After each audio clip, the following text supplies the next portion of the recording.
ప్రస్తుతానికి exit polls కనిపిస్తోంది. So ఇప్పటివరకు ఉన్నటువంటి పరిస్థితి ఒకవైపు ఏపీ అసెంబ్లీ ఎగ్జిట్ పోల్స్ని మనం ఐ న్యూస్ తెరపైన చూస్తున్నాం.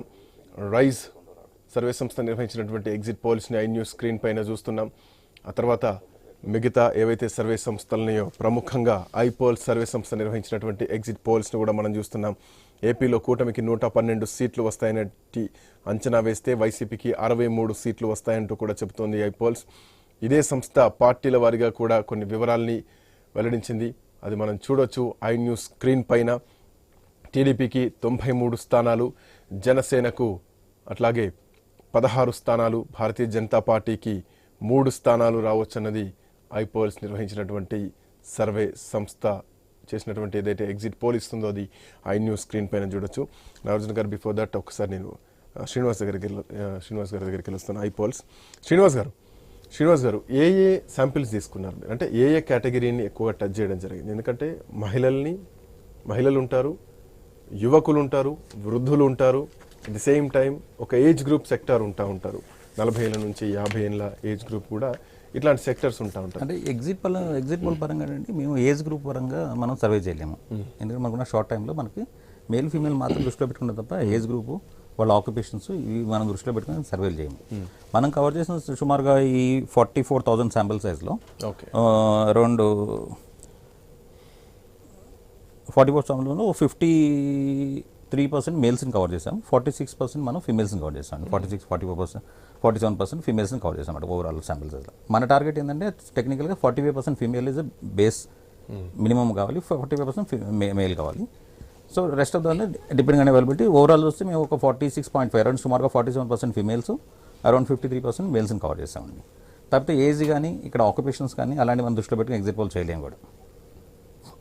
ప్రీ పోల్ సర్వే ఉంటుంది అండ్ ఆఫ్టర్ ద ఎలక్షన్ తర్వాత కూడా ఒక సర్వే నిర్వహించారు. సో ఈ రెండిట్లో ఎక్కడెక్కడ ఎట్లాంటి శాంపిల్స్ ని మీరు కలెక్ట్ చేశారు? ఎట్లాంటి ప్రీ పోల్ వచ్చేప్పటికండి మేము యూనివర్సల్ మెథడాలజీని ఒక టెక్నికల్ మెథడాలజీ ఫాలో అవుతాము. ఇందులో ఏం చేస్తామంటే మేము చేసే సర్వేలన్నీ కూడా మోస్ట్లీ ప్రాక్సీ బ్యాలెట్ ఒకటే చేస్తాను నేను.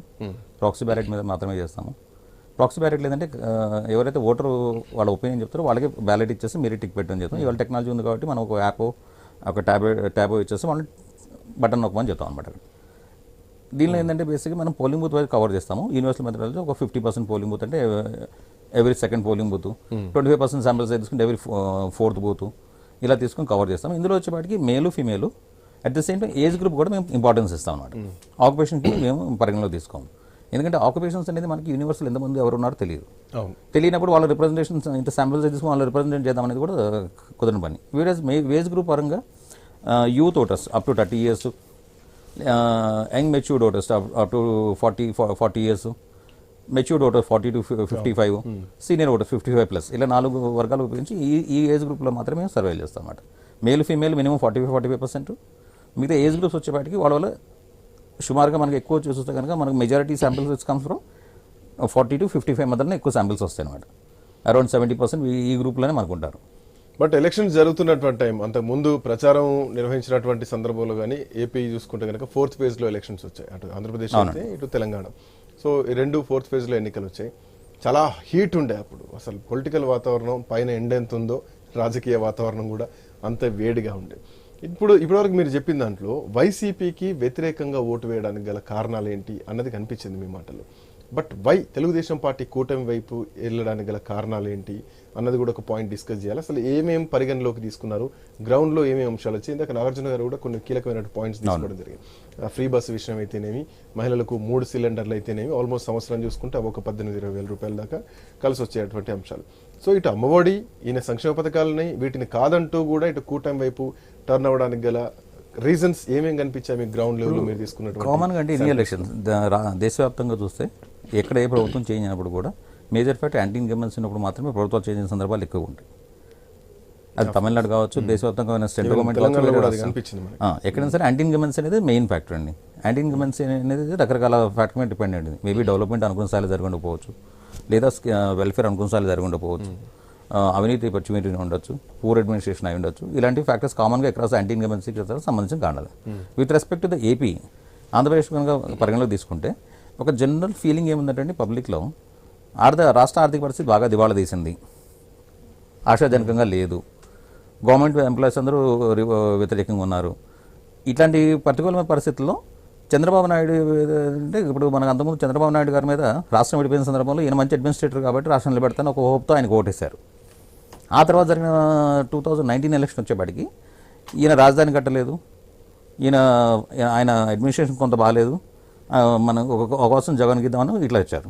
ఇప్పుడు జగన్ పాలన ఇద్దరు పాలన చూశారు. బేరేవ్ చేసుకున్న సందర్భంలో మేబీ టీడీపీ ఇచ్చిన స్కీమ్స్ వాళ్ళకి బాగా లోకరేట్ అనిపించుండొచ్చు. దానికన్నా ఎక్కువగా డెవలప్మెంట్ అనేది వాళ్ళకి ఎక్కువ కనిపించిందని నాకు అనిపించిందండి. రాష్ట్ర వ్యాప్తంగా డెవలప్మెంట్ అనేది బాగా కుంటుపడింది. చంద్రబాబు నాయుడు వస్తే దీన్ని గాడిలో పెట్టగలరని ఒక విశ్వాసం ఓటర్స్లో మేము గమనించాము. రైట్, ఆయన ఇచ్చిన స్కీమ్స్ ఇవన్నీ కూడా ఐ న్యూస్ స్క్రీన్ పైన ఎగ్జిట్ పోల్ సంబంధించినటువంటి సర్వే ఫలితాలను మనం చూస్తున్నాం. ఐపోల్స్ 112 స్థానాల్లో తెలుగుదేశం పార్టీ కూటమి గెలవబోతోంది. అంటే ఇంచుమించు ప్రభుత్వాన్ని ఏర్పాటు చేస్తోంది అన్నటువంటి ధీమా కనిపిస్తోంది. మరోవైపు అటువంటి పార్టీ పరంగా చూసుకుంటే 63 వైసీపీ, 93 తెలుగుదేశం పార్టీ, 16 జనసేన, భారతీయ జనతా పార్టీకి 3 స్థానాలు కనిపిస్తోంది. ఇక మిగతా ఏవైతే ఎగ్జిట్ పోల్స్ ఉన్నాయో అవన్నీ కూడా మనం చూస్తూనే ఉన్నాం. ఒక్కొక్క సర్వే సంస్థ ఒక్కొక్కలాగా ఇస్తున్నటువంటి పరిస్థితి కనిపిస్తోంది. అటు చాణక్య సర్వే సంస్థ నిర్వహించినటువంటి ఎగ్జిట్ పోల్స్ కూడా మనం చూడొచ్చు.